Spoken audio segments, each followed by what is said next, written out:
Hello everyone, मैं ब्रजेश कुमार अपने YouTube channel JK by Brajesh पे आपका स्वागत करता हूं। दोस्तों, हम लोग यहां पर बात करेंगे ऑपरेशन सिंदूर के बारे में। अब आप कहोगे सर ये तो 1 वर्ष पुरानी बात है, ये फिर से चर्चा में क्यों आया।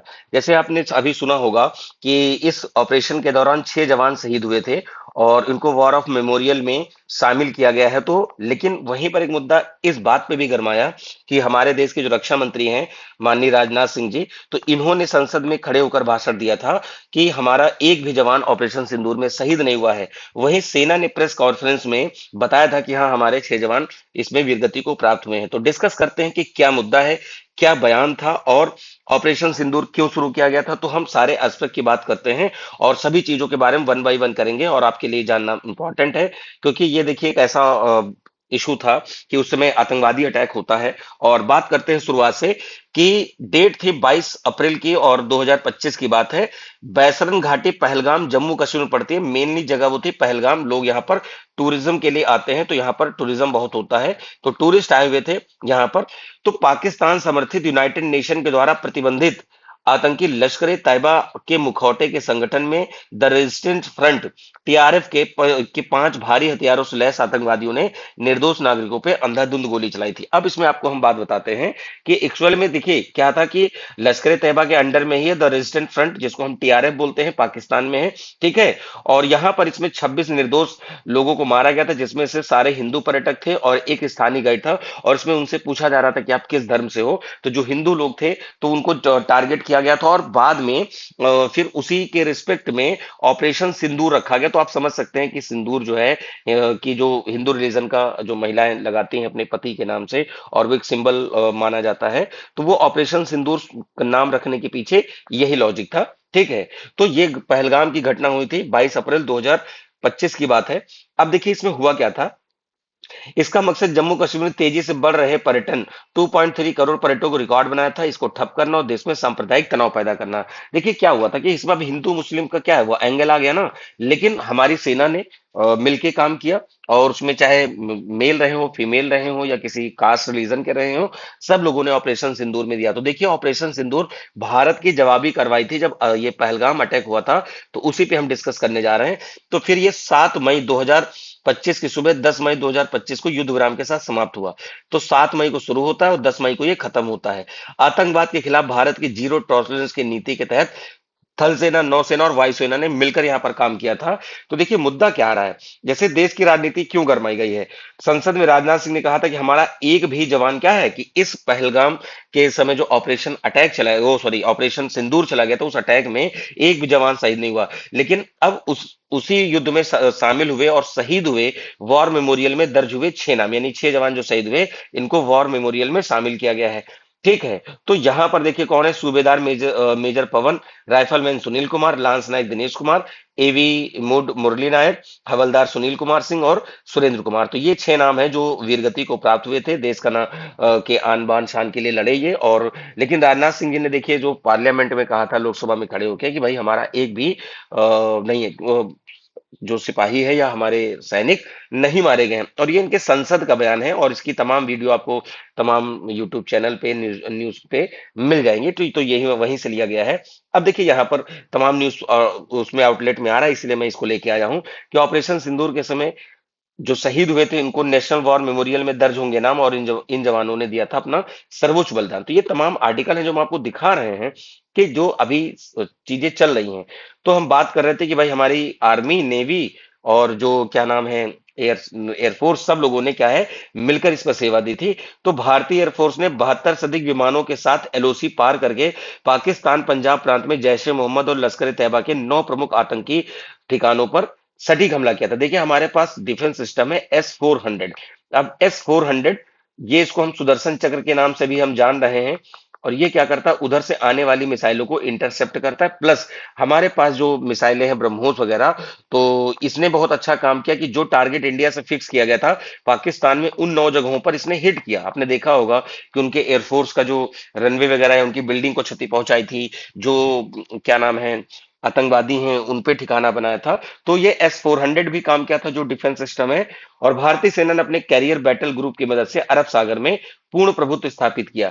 भारत ने सख्त कदम उठाते हुए 1960 की सिंधु जल संधि को अस्थायी रूप से निलंबित कर दिया, और भारत का खड़ा संकेत था कि खून और पानी एक साथ नहीं बह सकते हैं।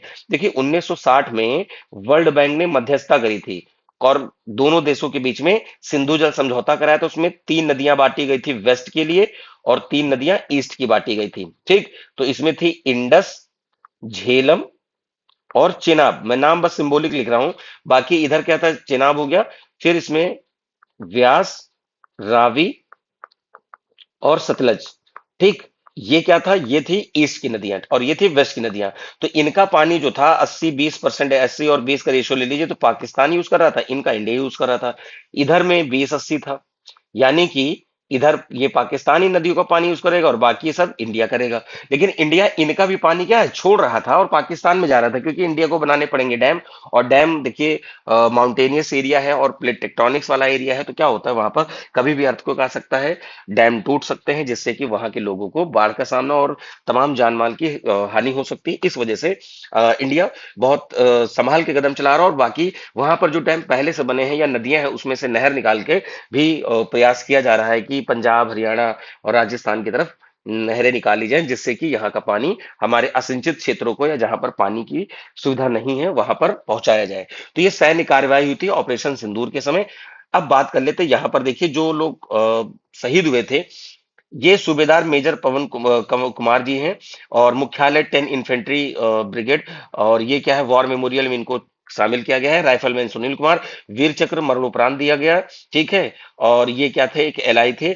और लांस नायक थे, field regiment, honoured by the national war memorial. Agniveer Murali Naik, ये थे 851 लाइट रेजिमेंट के। अब इस अभियान के लिए सर्वोच्च बलिदान देने के लिए पहले अग्निवीर ये भी बने थे।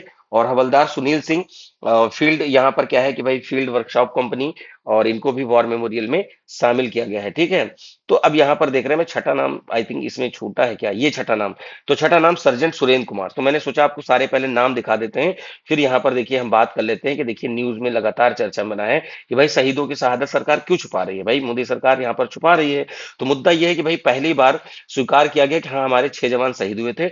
रक्षा मंत्री जो थे उस समय बताए थे संसद में कि देश को किसी भी प्रकार की कोई क्षति नहीं पहुंची गई है। उधर ट्रंप महोदय कह रहे हैं कि भाई कभी 4, कभी 6, कभी 8 इतने फाइटर जेट गिरे, लेकिन वो ये नहीं क्लियर कर रहे हैं इंडिया की गिरे या पाकिस्तान की गिरे। पर देखिए वॉर है, ये मान सकते हैं कि भाई वॉर है तो वॉर में क्षति हो सकती है, लेकिन जो चीजें छुपाई गई हैं, अगर मान लीजिए एयरक्राफ्ट है या, लेकिन जो हमारे जवान हैं उनके प्रति उनके परिवार, उनके बच्चे, उनके माता पिता या उनके जो भी कह सकते हो कि उनसे संबंधित लोग हैं, वो कितना दुख तकलीफ में हुए होंगे कि भाई उन्होंने देश के लिए सर्वोच्च बलिदान दिया, देश की सुरक्षा के लिए, ताकि हमारे देश के लोग सुरक्षित रह सकें। बट उनका नाम उस समय शामिल नहीं किया गया था, तो अब इनका नाम सबका सामने आ रहा है।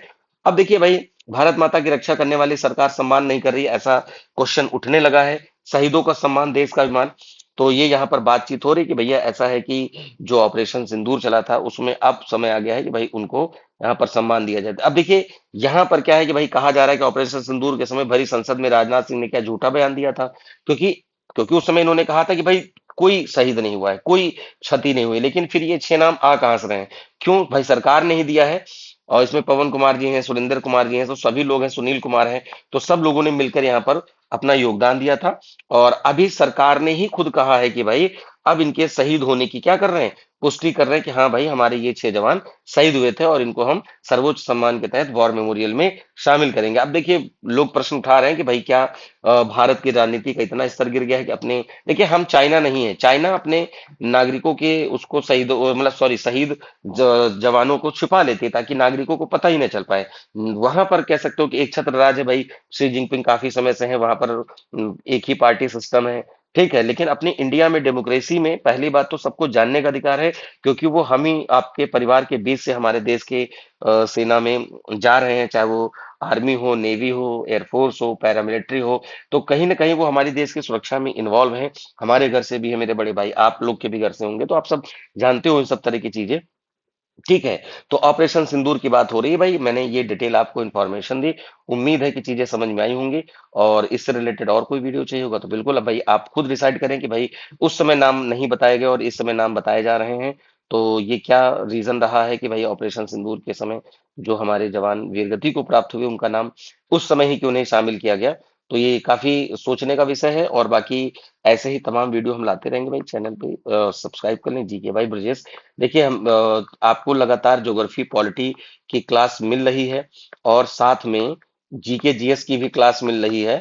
और जीके जीएस के लिए बढ़िया से प्रिपेयर हो जाइए। एसएससी सीजीएल के लिए मैं क्लास वो ले रहा हूं। पर आप कोई भी एग्जाम दे रहे हो, लाइक यूपी टेट का एग्जाम भी दे रहे हो, तो भी वो प्रश्न आपके काम आएंगे। तो ऐसे ही और इन्फॉर्मेटिव वीडियो के लिए भाई फॉलो करें जीके बाय ब्रजेश। और टेलीग्राम ग्रुप पे जब सर्च करिएगा तो जीके बाय ब्रजेश सर कर दीजिएगा।